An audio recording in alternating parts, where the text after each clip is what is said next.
Yeah. Okay. Okay.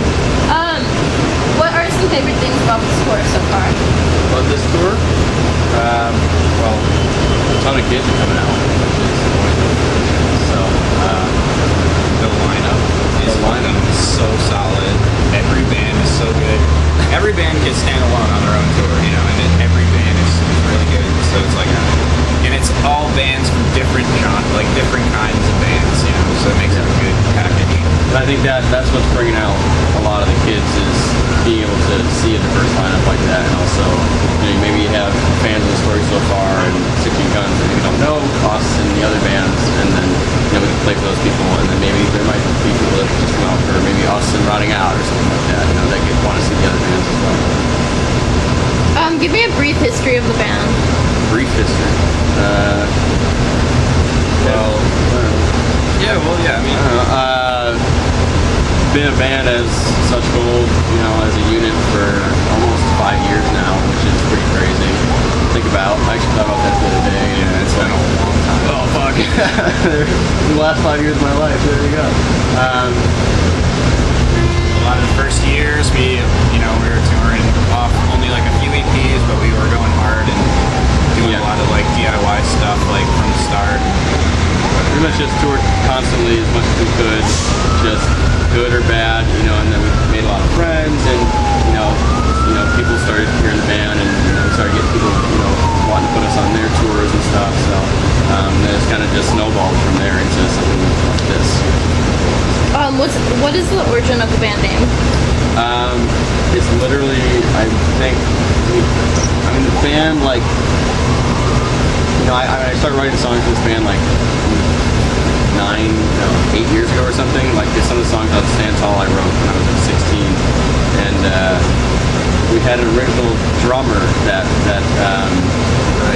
Kyle, that him and I were just like writing songs in his basement, and we were like, oh, we start this band, They also had a record label together. Yeah, stuff like that. And we were doing all kinds of stuff together, and we started this band, and we just started like spitballing ideas as far as names and stuff, and we figured that like having Such in the name would be really cool, and having Gold in the name would be really cool, and then we just put it together. And there you go. And I think once the name came about without any origin, but I think then we like built one on it that it was like, it kind of captured what they were trying to do, which was like write and make music that was like a nostalgic kind of sound that reminded us of older stuff that we used to listen to. Yeah. And that we grew up on. So it's kind of like. What's the ultimate direction for your band? Ultimate direction? That's a great question. What about you? Play awesome shows. We love touring. I mean, we've been touring nonstop with the band. So we've gotten to see the whole world, like not the whole world, but we've been all around, being able to, got awesome opportunities to see a ton of stuff. When I was a kid, the only thing I ever wanted to do was play music and see the world, and then I got to do both, like many times now. So, and we all want to advance as musicians as well. We're all pushing each other. When we get together, we're pushing each other, like trying to write really just what we believe to be good music. It's less like, oh, we want to be the biggest fucking band ever, and more like we want to write the sickest records that we can write. Yeah. And if anybody wants to listen to them, that's cool. If not, that's cool too. We'll probably still keep doing it. Yeah. What message do you try to get to your fans?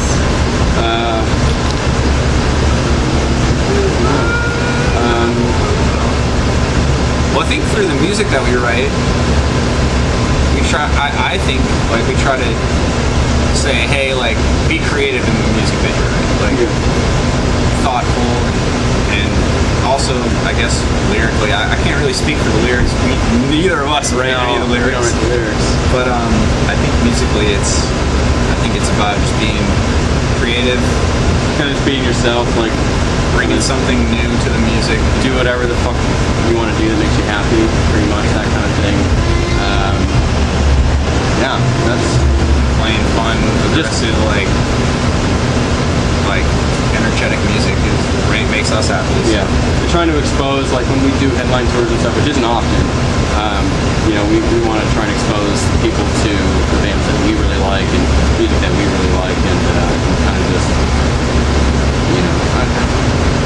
it's hard to, like when we do a tour with a bigger band, and maybe like, it's not really much very like musically like us.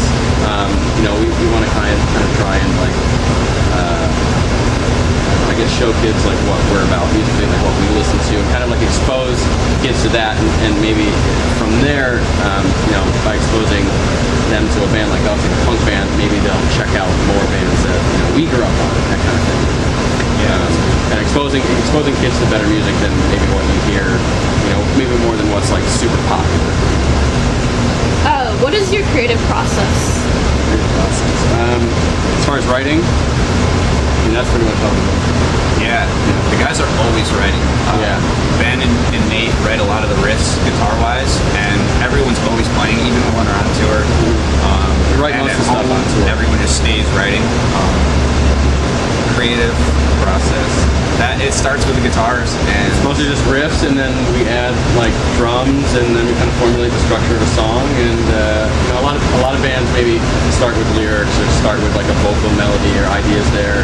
There's a lot of different ways you can write a song, but for us, it's just like let's just write this fucking ripping riff, and then put some drums to it, and form a song out of it, and put everything else. Everything else is like an afterthought. What has music taught you? Wow. I mean, I'd say more or less than what music is taught, more what touring is taught. I guess that's, because music led to touring. And so from touring, that's what taught me the most. I mean, just how to, for me, like how to treat people, properly. And, because you're coming back around to the same cities, so you gotta... Can't be an asshole. Yeah. Even if you're an asshole, you're gonna see the same people, every city almost. So a lot of the same people.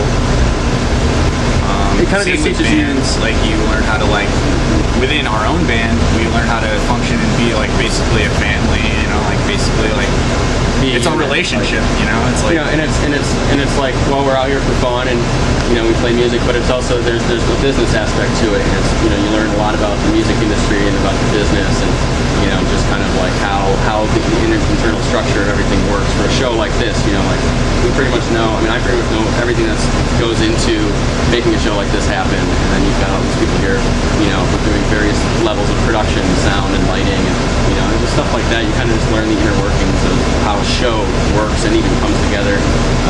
And for example, like I book bands now, and I learned everything that I know about that from booking shows for us when we first started, and then getting a booking agent and working with him on shows, learning his process, and then by that I said, I could probably do this, and then I do it myself now. So. If you could change one thing about the music industry, what would it be? Writing shitty music because it sells. Yeah, I'd say that too. I think that's like we're kind of more about like doing what you want to do and pushing that rather than doing something that maybe like whatever is popular. Instead of just like falling in, just doing whatever's popular, whatever's like happening. Just like so many bands do you that that just maybe they're passionate about their music and maybe they're really good at what they do. Great, but at the same time, there's a lot of times there's an underlying aspect of we can write music like this because it will sell and we can make a lot of money doing it. And that sucks for bands like us who just want to play what we think is cool music, and then like money is an afterthought. You know what I mean? Like that's like an added bonus. If we get paid, if we can like not go broke or break even or even come home with a little bit of money, like it's amazing. To be able to come out here and play music is number one, but to make money is totally an afterthought, really.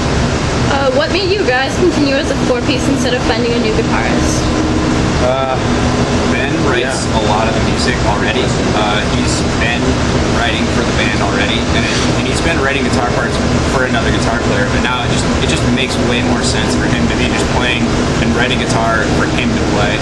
And he just wants to play. He just wants to play guitar. Yeah, he originally, like when he joined the band, he wanted to play guitar 4 or 5 years ago, but we didn't need him to. We wanted him to be our front man. And he did it for years, and he just kind of got, I think he just got sick of it. Yeah. And thankfully, well, it's a bummer that Skylar's not with us anymore. He's our best friend. But it works out because he just didn't want to do that anymore. He wanted to play fucking guitar and tighter as a unit, you know, as a four piece, like musically and as like, you know, as a band. Yeah. And honestly, and then, you know, frankly, well, it's one less person to fucking pay. You know what I One mean? less person in the band, like having to worry about different decisions. Yeah, it's kind of brought us into a core group Instead of bringing in like someone that isn't like already like tight with us, you know, it's good that Yeah, we we have someone could've- that already works with us. We could have had somebody else play. We know plenty of people that probably would loved to play in this band, but you know, we're a unit. You know, we've been together so long that, you know, bringing out an outsider would be really tough. You know, it's just not worth it. What are the best and worst things about touring and being a musician? Best things, you know, getting to see a new city every night, getting to experience different foods, and you know, getting to meet different people every night. Yeah, just the adventure. You know, it's just like constant adventure. Like, you never know what you're gonna do or where you're gonna. I mean, well, you know where you're gonna be, but you never really know what you're gonna get to do that day or who you're gonna see, who you're gonna meet. You know, you made so many friends in this country and all over the world that, like, you know, now we can travel to different cities and call them up. Be like, yo, we're gonna be in town. Let's fucking hang out. You know, come to the show. Let's chill. So It's cool that we get to play every night and that's all we have to worry about is just playing music, and that's like what we love and what we want to do. I guess the bad things are, you know, we're away from our family. Yeah. You know, you miss out on a lot of things, like in our, you know, where other people, like, you know, may have, you know, a nice steady job, Money. and all money, and so we're like Paying their broke. bills. We're still broke, but we get to play music every night, and we get to be See the happy world. doing that. Yeah. So I mean, we have happiness and trade for, you know, yeah. I guess stable job, money and stuff. Yeah. Whatever. Yeah. Where do you see yourself in 5 years? I'll have a kid in 5 years. He's got a definitely. wife and a house, so Yeah, I'm most like, you know, stable home life kind of situation. Yeah. Ideally, I want to keep doing this. Like, I'd love to have kids now, think but everyone- if I did, I'd have to quit the band, and also my wife and I just can't afford that at all. So hopefully, in a perfect world, this band will be able to, you know, in 5 years, make enough money where I can have kids and I can also do the band. You know what I mean? Yeah, Like, that's a I think no matter that's what, a really big thought. But, all of us are going to stay playing music, so I know that for sure. Yeah, we'll still be playing, no matter what, whether it's in such gold or not. We'll all probably be in at least one band doing something. Yeah. Maybe not touring all the time, touring all over the place, I but hope that just playing it's, shows. And You know, such gold can last another 5 years because we've already got 5 down. So I mean, I don't see why not. and then yeah. In a world where music did not exist, what would you be doing? Oh shit. I quit school. I was like studying like networking and computer science, and I was really good at that. And I quit to play music full time in the band. And if I hadn't quit, you know, or if music didn't exist, hypothetically, I would have graduated. I would probably be working in IT somewhere. Yeah, you know, yeah. like you know, fucking building servers and managing networks and weird nerdy shit like that. But The question is, if music didn't exist, that's okay. I guess I'd probably be tattooing or something. I think I love drawing, so I'd be doing something designing, tattooing, stuff like that. it's a tough question too because so much wouldn't exist without music. Yeah. I was really young when I got into music, so that's like what got me through everything. You know? Yeah, well, it gets you. Yeah, it does absolutely. It helps you through life. What have been some of your favorite tours? Definitely Comeback Kid Foundation, New Lions, and us. We did a tour together, and that was an awesome tour because of the bands. They were all really great people. We all became really good friends. We partied together a ton and had a lot of good times together. And the music was great, and the shows were great. That was definitely a good, memorable This tour. summer we toured with like 2 of our favorite bands, Wilhelm Scream and Flatliners, and we did like U.S. and Canada with them. And I mean, we're just such huge fans of theirs that it was an honor every night to not only play on stage with them, but to like become friends with those dudes and hang out. And, you know, same kind of vibe. But we also did. I think we collectively say that was like one of the number 1 that's my favorite tour. I think those everybody can bands are agree. so good. But we've also, this year alone, we went to Soundwave in Australia, which is like this enormous like traveling festival.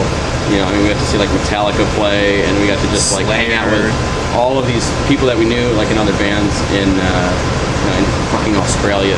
And they treated us so well there. They flew us to every city. Yeah. We had like hotel rooms, and it was like food, as much food. We were like this small wine little and punk beer band on this huge tour, and we were treated so well. We were drawing like 200 to 300 people.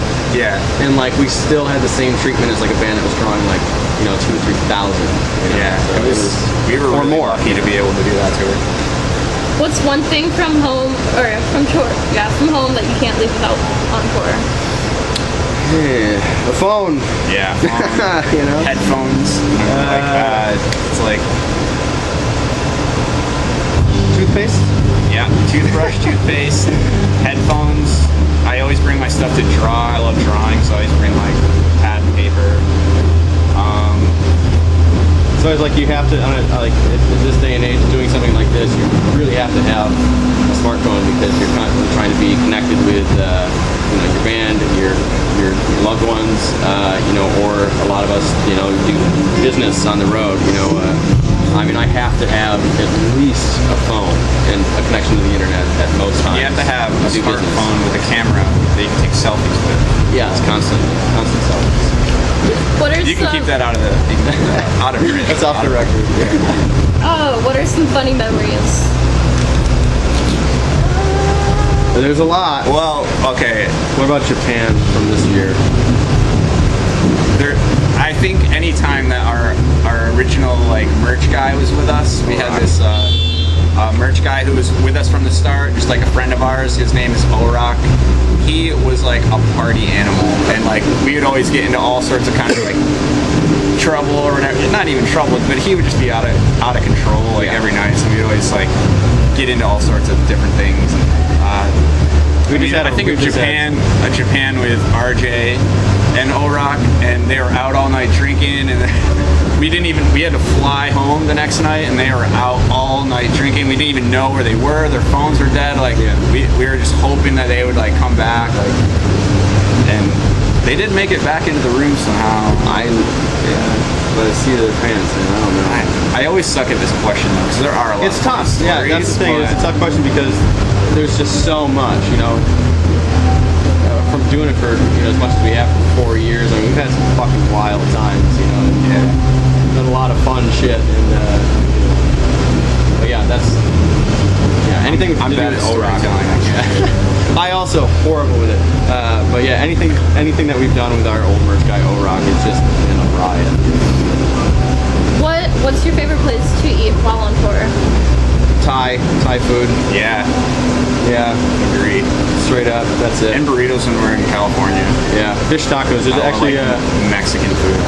There's a spot in West Hollywood called Best Fish Taco, and it literally is the best fish tacos ever.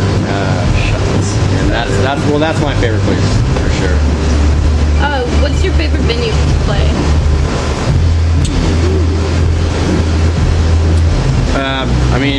Just without having to really think about it, like across the country, the Bug Jar in Rochester is.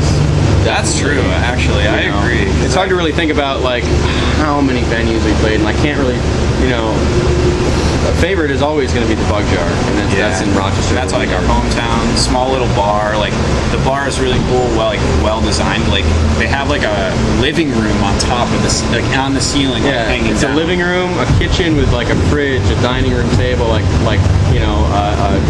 recliners and end tables and like magazines and place settings and like lamps and shit. It's all hanging like bolted to the ceiling, because it's a hometown area. And, hell yeah, you got some snacks. Everybody loves to come out and see shows there and drink there, and it's just like all of our friends are always there when we play shows there. So that's just where we have the most. There's also a very cool venue in New Jersey, in Asbury Park. It's called Asbury Lanes, and it's a bowling alley, and the stage is on the bowling lanes. So you're playing, and you can also bowl. Yeah, it's great. I love bowling, so it's like sick to play there too. Which song has the most meaning to you and why?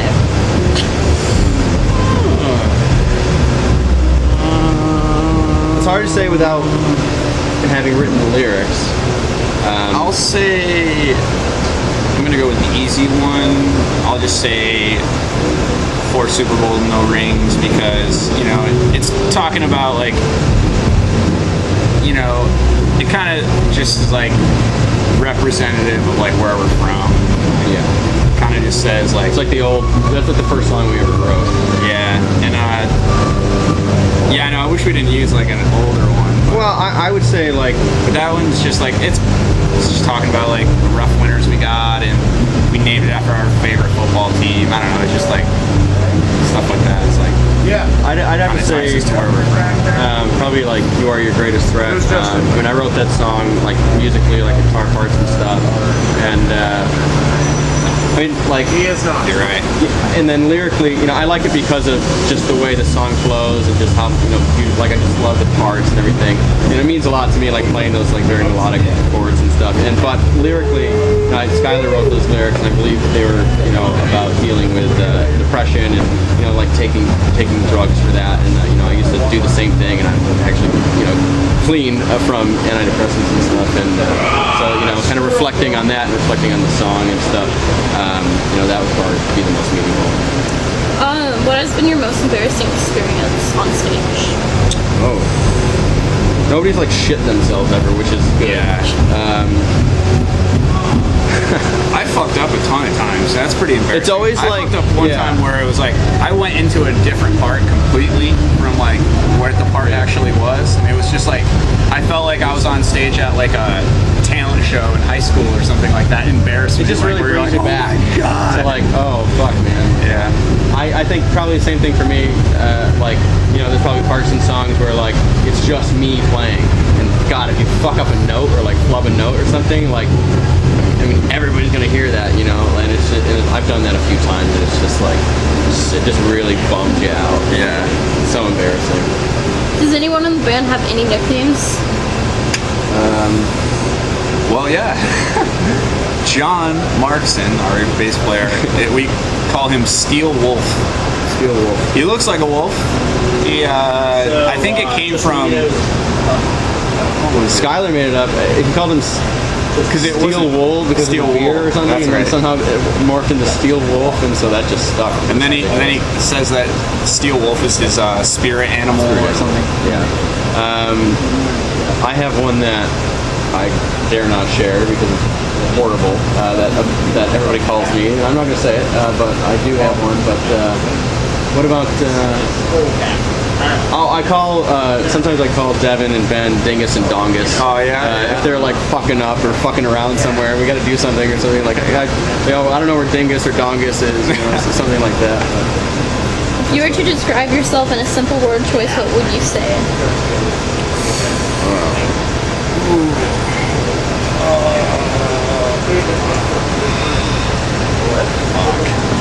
Tired. Yeah. Always tired. Broke. Broke. Broke. Yeah.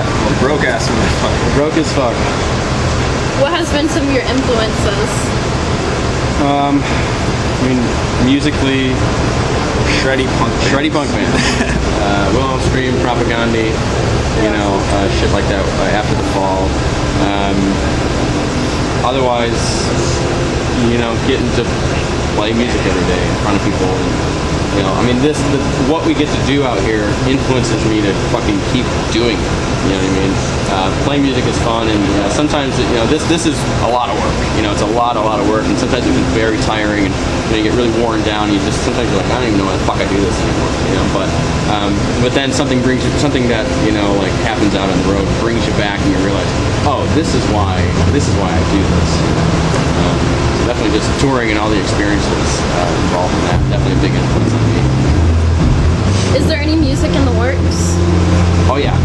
There's over 15 to 20 songs already written that we've been written or Nate's got about a ton of riffs. Ben has a ton of riffs and songs. Ben actually has full songs written. He writes the guitar and then he plays some drums to them. Actually, he demos them. So he's got a ton of songs. Yeah. So yeah, there's a lot of new stuff, and hopefully we'll be recording in the spring or something. Literally the spring. But we're currently writing and jamming stuff now, and we have a bunch of stuff in the works.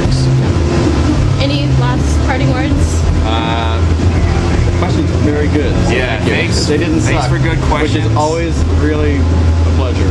And we're really stoked for this tour.